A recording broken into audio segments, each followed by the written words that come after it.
Boa noite, pessoal. Eu entrei. Boa noite. Hoje a gente vai falar de alguns documentos extrabíblicos, né?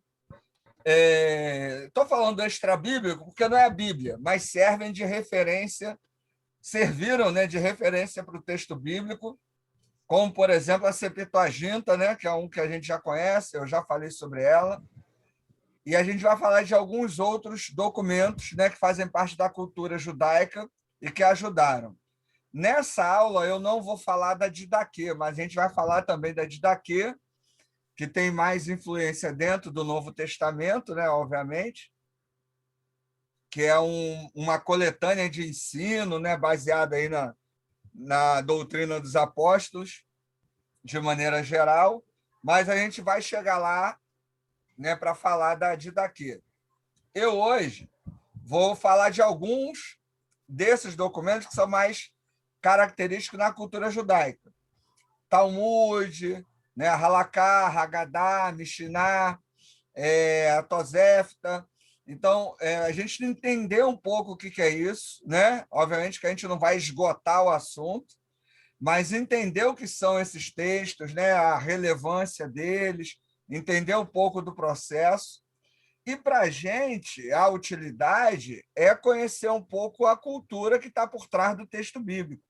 Porque, por exemplo, todo mundo sempre ouviu dizer que os fariseus eles acrescentavam coisa na lei, né? Muita gente fala isso, que o fariseu acrescentou coisa na lei.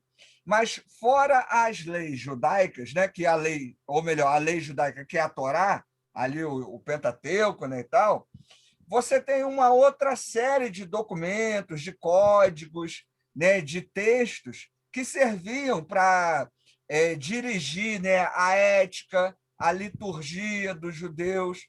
E quando a gente vê Jesus combatendo com os fariseus, por exemplo, tem muito a ver com esses códigos de ética, né? Não apenas com a interpretação da lei, que também era um problema, mas com a maneira como se viviam, né, eticamente a lei. E aí a Mishnah, o Talmud, Tosefta, né, tudo isso tem a ver aí com essa vivência.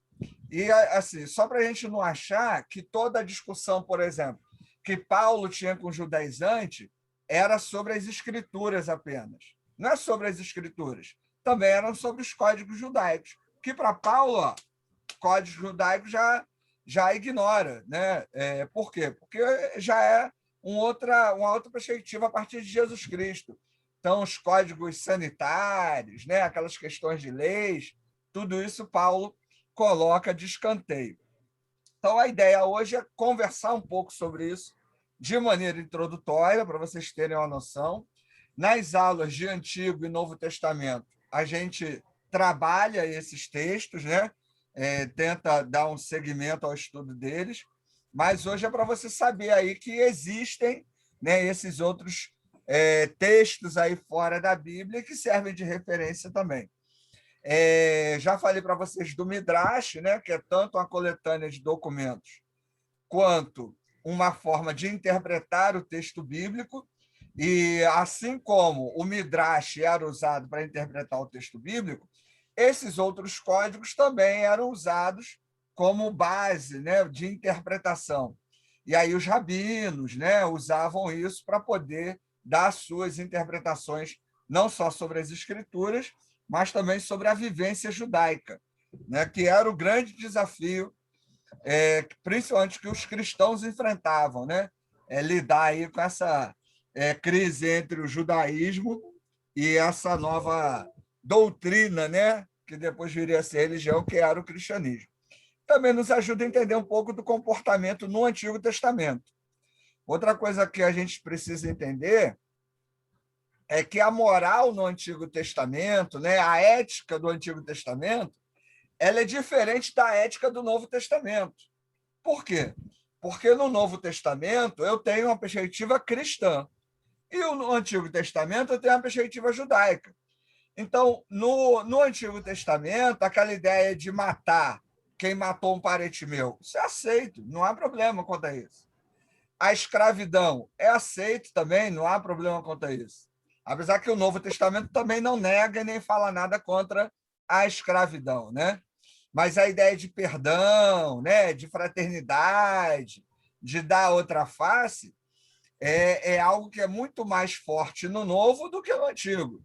No Antigo, os profetas até falavam sobre isso, mas isso é uma perspectiva muito, né, quase que imperceptível. Outra questão, o papel da mulher, né, no Antigo e no Novo Testamento, você percebe uma grande diferença. Né? O homem no Novo Testamento, no Antigo Testamento, ele é dominante, né? Absolutamente dominante. No Novo, já há perspectiva de respeito, né, entre o homem e a mulher, né? As traduções mais recentes têm até ajudado nisso. Lá em Efésios, quando a gente lê que as mulheres devem se sujeitar aos homens, né? Os tradutores mais recentes têm traduzido esses termos como respeitar, né? Que é a ideia do contexto ali em grego. Então, essa questão ética entre novo e antigo, ela tem suas diferenças, muito disso também por causa dos documentos que a gente tem aí, que os judeus usavam, né? E que dirigiam tanto a liturgia quanto a vida diária dos judeus aí, e política e religião estava tudo envolvido. Então, eu vou passar alguns slides, eu vou lendo, a gente vai comentando. Alguém tiver algum comentário, alguma pergunta aí, vai fazendo.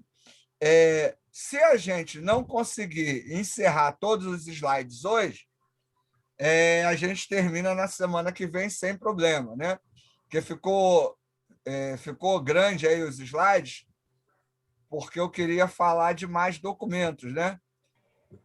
Então, geralmente eu coloco 4, 5 slides. Hoje tem 10 slides, né? Então, se não der para a gente encerrar hoje, a gente continua na próxima aula, não vamos ficar num prejuízo. E eu vou mandar isso aí para vocês aí também.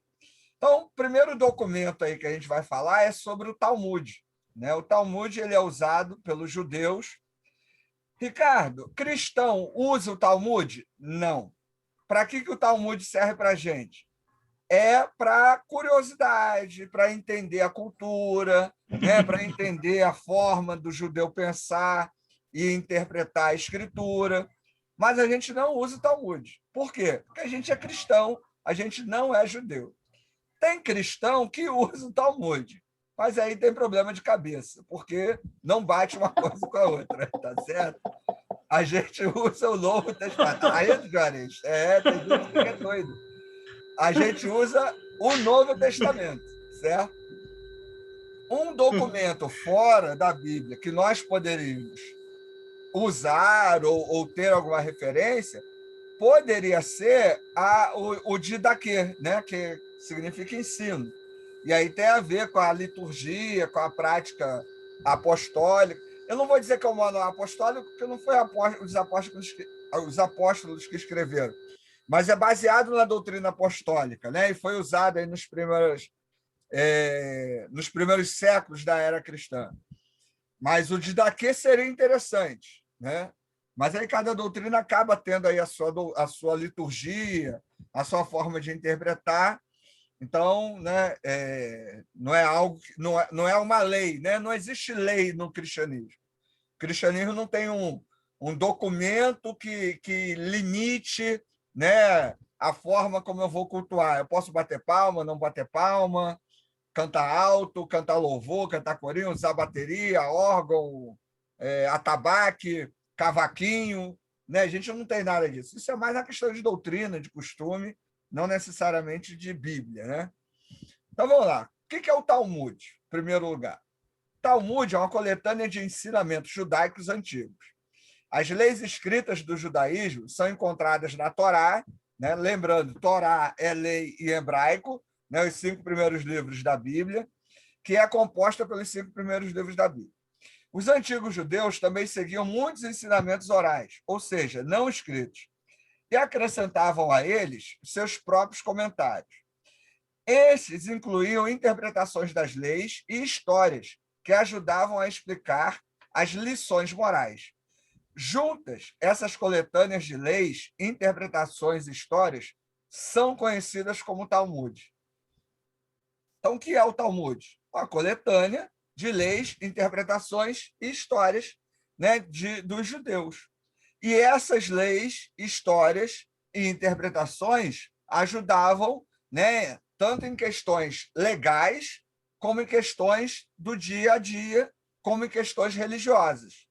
Então, os rabinos, né, os sábios judeus, eles iam lá, faziam seus comentários, escreviam suas histórias, né? E aquilo foi reunido e gerou o que a gente hoje chama de, o que é chamado hoje de Talmud. Para o judeu, isso tem relevância. Para a gente, tem coisa que não tem o mínimo sentido. Até por causa da época, né? Eu vou mostrar aqui um exemplo de um texto, porque não tem assim muito sentido, não tem muita lógica, né? Isso também tem a ver com aspectos culturais, tem a ver com a época em que foi escrito, então tudo isso tem que ser levado em conta. Eu tinha um texto aqui que eu queria mostrar para vocês, eu lembrei agora, deixa eu ver se eu acho aqui, que era extraído justamente do Talmud. Não sei se eu vou achar aqui. Eu ia separar e esqueci. Depois eu procuro e mostro para vocês. Mas eu botei um exemplo aí no. Calma aí.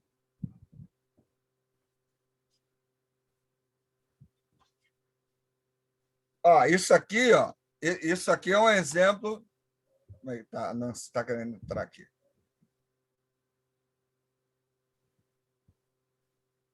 Deixa eu só aumentar aqui a visualização. Isso aqui é um exemplo de Haggadah, que a gente vai ver daqui a pouco. A Paulinas, ela publicou vários livrinhos com Haggadás. Aí você tem aqui sobre o paraíso, né? Tem sobre a ideia da terra, do castigo, tem um monte de coisa. Então você pode comprar isso, né? E ter uma ideia desses textos. Daqui a pouco eu vou ler para vocês terem a ideia de como isso se desenvolve, né? É uma forma de ler o mundo muito diferente da nossa, certo? Mas é interessante, né, ter contato porque faz parte aí do nosso estudo. Então vamos lá. Segundo slide, ainda sobre o Talmud, né? Talmud foi escrito por muitos rabinos, líderes religiosos judeus, ao longo de séculos. A primeira parte é a Mishnah, que apresenta as leis orais. Estudiosos acreditam que um rabino da Palestina, uma região do Oriente Médio, tenha concluído a Mishnah no início do século III. Ela tem 6 seções, abrangendo regras sobre as orações diárias e a agricultura, rituais especiais, casamento, direito criminal e civil, normas do templo e higiene. Então, dentro da perspectiva judaica, gente, quando a gente lê a Bíblia, a gente tem que entender o seguinte: quando a gente lê a Bíblia, a Bíblia judaica, né, de Gênesis a Malaquias. Para o judeu, religião e política é a mesma coisa. O direito também estava regido pela religião. Então, dentro da cultura judaica, tudo está junto. Então, por isso que eu tenho no Talmud um documento religioso falando de direito, de casamento, né? Falando de liturgia, falando de agricultura, muito diferente do nosso, né? O Juarez está aí, né? O Juarez é advogado, lida com o direito. A Bíblia e os textos e leis aí que o Juarez usa não tem nada a ver, né? Às vezes uma coisa com a outra, porque há uma separação dentro da nossa cultura, né? Até entre, né, teoricamente, entre a religião e o Estado, né? O Estado é laico. Na cultura judaica, não. Então, por isso que às vezes a gente lê o Antigo Testamento, aí fala assim: não pode ter casamento desse tipo. Na cultura judaica. Porque na cultura judaica, eles entendiam que o casamento, por exemplo, só podia ser entre judeus. Não estou nem falando de questão homossexual, né? Estou falando assim, casamento entre um judeu e um não judeu.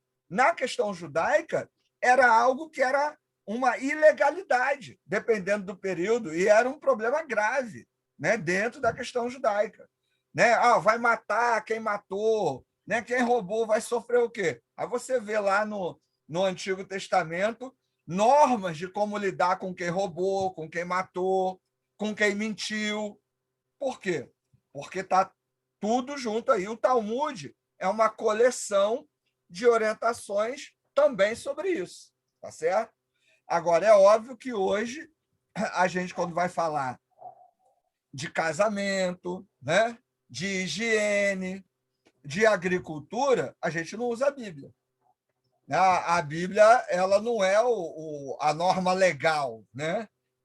Muito menos o manual de agricultura para a gente, né? Então, cada época também, isso aí já está. Hoje tem técnicas muito mais avançadas. Um grande exemplo, comer carne de porco, né? A gente vê lá no Pentateuco que não pode comer carne de porco. Mas por quê? Porque eu tenho dentro do Pentateuco as chamadas leis sanitárias. A carne de porco, dentre alguns outros animais, eu não conseguia conservar.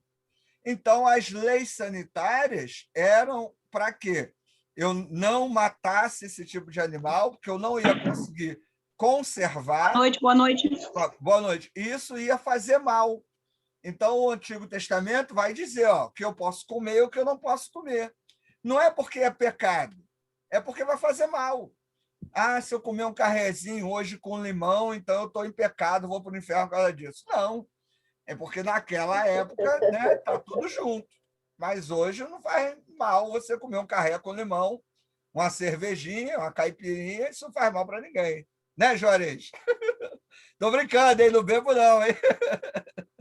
Daqui a pouco alguém vai dizer aí, o professor é pinguça. Estou brincando, não bebo, hein? Vamos lá. Pode beber, mas não pode embriagar.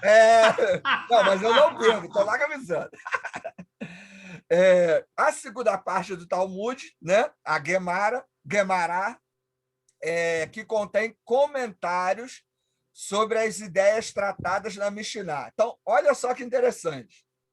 O Talmud, né, é uma coleção de contos, regras, né, rituais, né, um monte de coisa.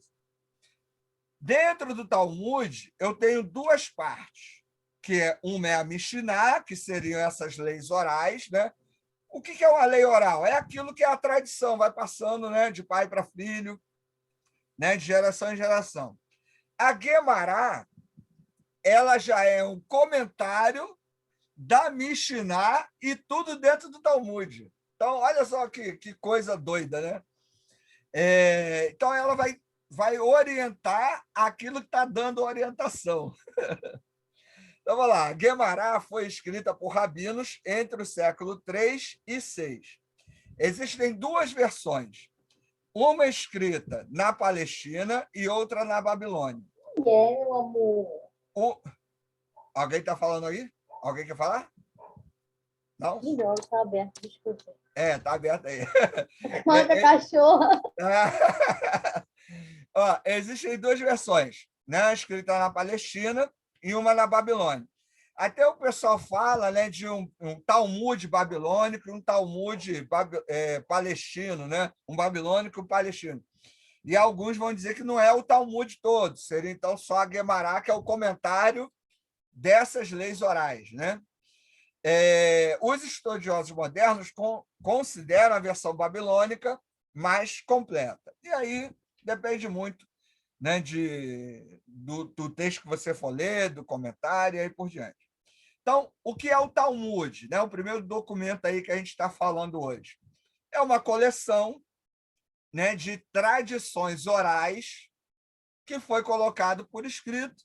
E essas tradições orais envolvem uma gama de assuntos, um monte de assuntos. Tem até um livro, eu tinha esse livro, acabei vendendo, né? Professor, né? Passando dificuldade, né? Vendi ele tem um tempinho, que era A Filosofia do Talmud. Nesse livro, tratava, né, sobre a interpretação, a análise, né, de como essas tradições orais influenciaram os costumes, o dia a dia dos judeus, né, a maneira de pensar do judeu. Então, além da Bíblia, o judeu, além da Bíblia judaica, hebraica, né, o judeu ainda tem também o Talmud, né, que vai ajudá-lo aí a interpretar, a entender, né, o que os antigos compreendiam. E, como eu falei uma vez para vocês sobre o Midrash, aquela perspectiva de que o sentido da Bíblia não se esgota, porque é um texto divino, então você vai tendo esses textos aí, ó, né? Os rabinos vão interpretando e reinterpretando, e isso vai gerando interpretações. Então, o texto nunca está desatualizado, que ele está sempre sendo reinterpretado, né? É claro que isso é uma perspectiva, né, tal, mas faz parte aí do imaginário judaico, a gente precisa compreender. Para o judeu tradicional, conservador, isso é Deus que está falando, né? É algo que é divino, né? E aí fica a critério de cada um. Vamos lá. Exemplo de texto do Talmud. Olha só como que é interessante. Ó. Rabá diz, que é um rabino aí. Ó. Os rabinos proibiram colocar alimentos entre coisas que preservam, que não aumente o calor depois de escurecer, por medo de que alguém os ache muito frios e fique tentado a ferver os alimentos. Isso seria em relação ao Shabat, que no Shabat eu não posso fazer nenhum tipo de atividade, inclusive cozinhar. Aí disse aí outro rabino aí, ó, o Abi. Se for o caso, porque eles não promulgaram, né, a mesma proibição para o tempo, quando é crepúsculo também, ou seja, ali no finalzinho do dia, né? Respondeu Rabá. Naquela época, as panelas estariam, desculpa ali, eu coloquei, estariam geralmente fervendo. Então, você deixaria a panela perto do crepúsculo, né? Ela quente, mas você não ia lá e ligar. É isso que tem no Talmud. É esse tipo de coisa que tem lá. Isso serve para a gente? Não.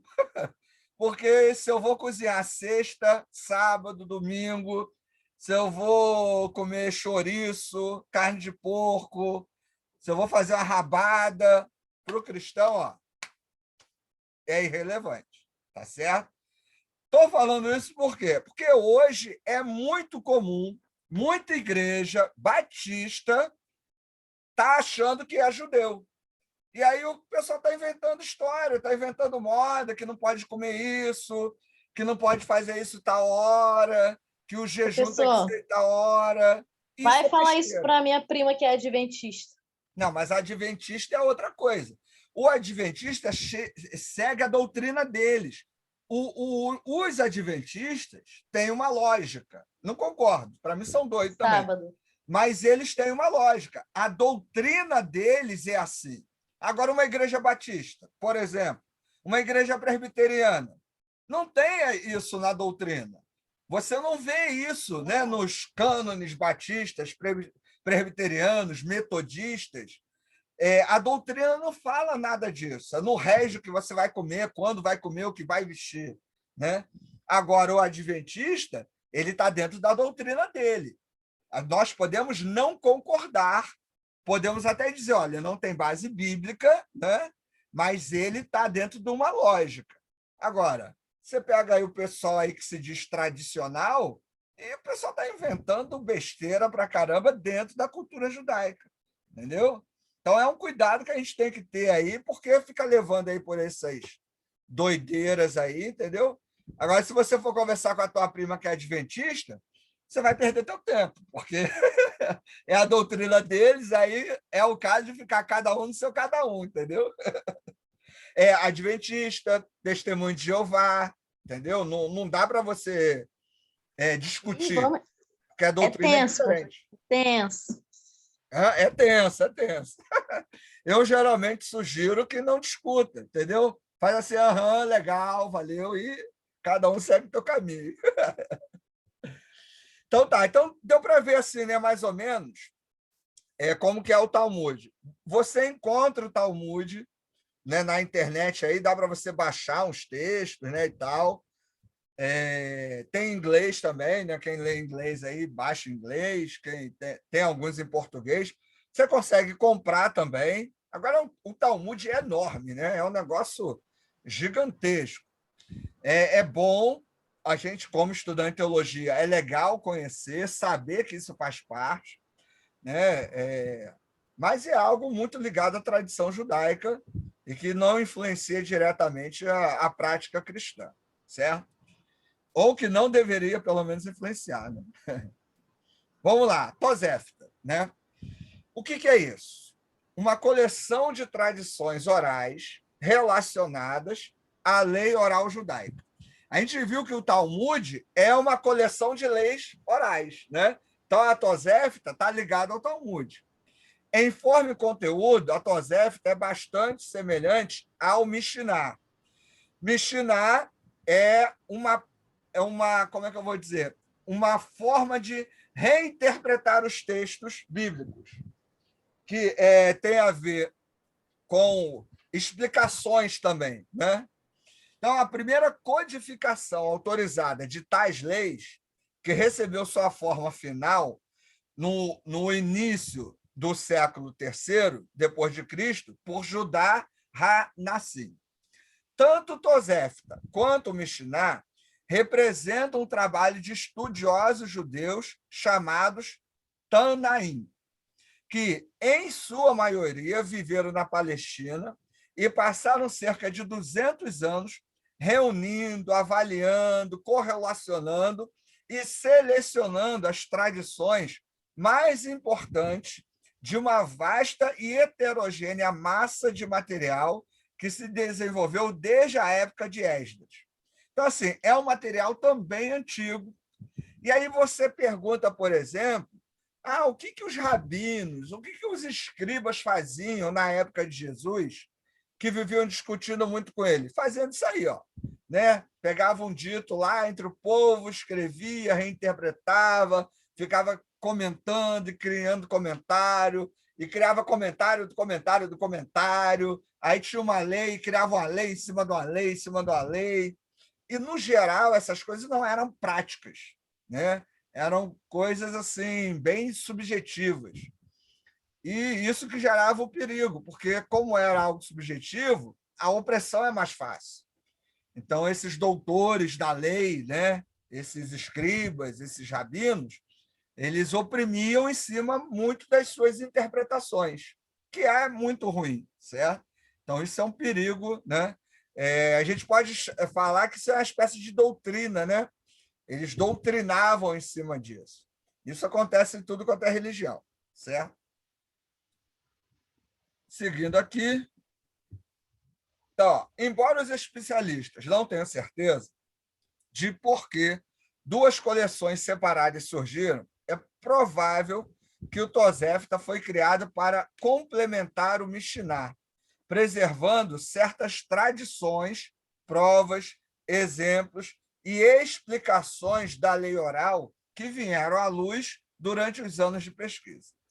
Essa teoria explicaria também por que algumas das tradições mencionadas no Tosefta não apenas contradizem o Mishnah, mas às vezes tornam o Tosefta inconsistente consigo mesmo.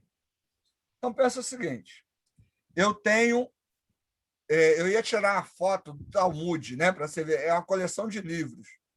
Isso é um negócio grande para caramba.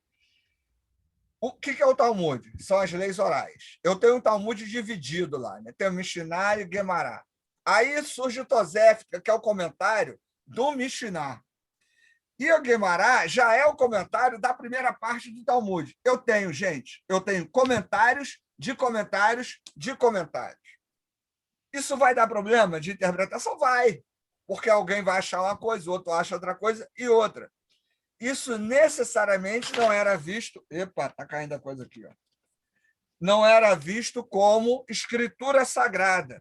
E como não é escritura sagrada, as interpretações são variadas. Né? Eles interpretavam a escritura não podia mudar, mas as interpretações estão sempre mudando. Isso, obviamente, ia gerar conflitos. Então, só nesses documentos que a gente está falando aqui, pensa na complexidade que seria ser judeu naquela época. E a maioria eram pessoas simples, né? Não era todo mundo que sabia ler, escrever, interpretar. É claro que o judeu nascia aprendendo o hebraico, mas mais para um caráter assim religioso, né? Um caráter litúrgico. Mas ninguém nascia, né, e já virava um doutor da lei, né? Porque a pessoa não podia trabalhar, o cara ia viver aí lendo, interpretando, reinterpretando esses comentários e essas leis das leis e das leis. Então, esses escribas, né, os rabinos, eles tinham um poder muito forte, porque eles tinham essa capacidade de poder interpretar e daqui a pouco reinterpretar. Tem um costume que era comum, que é comum se falar, que o fariseu, quando chegava sexta-feira, né, próximo ali ao horário do Shabat, ele pegava um fio de linha, né, de tecido, e ligava da casa dele aonde ele queria ir no Shabat. E com aquele fio ele dizia que ele não estava indo para a casa do outro, que ele não estava fazendo um movimento sem necessidade, que era proibido, né, pelas tradições do Shabat. Mas que, como a casa dele estava ligada à casa do outro, então era uma casa só.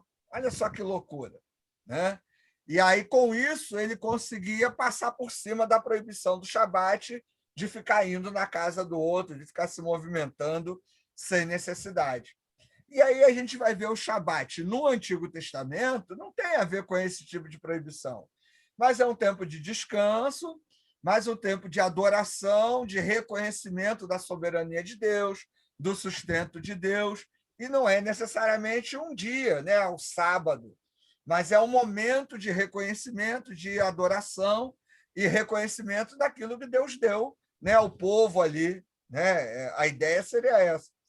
Mas aí, com essas explicações das explicações das explicações, você tinha essas maneiras de burlar e de oprimir o outro, né? O que é o mais pesado ainda. Gente, dúvidas, comentários, perguntas até aqui? Não? Então, vamos fazer o seguinte, vamos sair desse link e vamos entrar no outro aí, que está acabando o tempo aqui, e aí eu já entro num outro documento aí. Valeu? Mesmo link.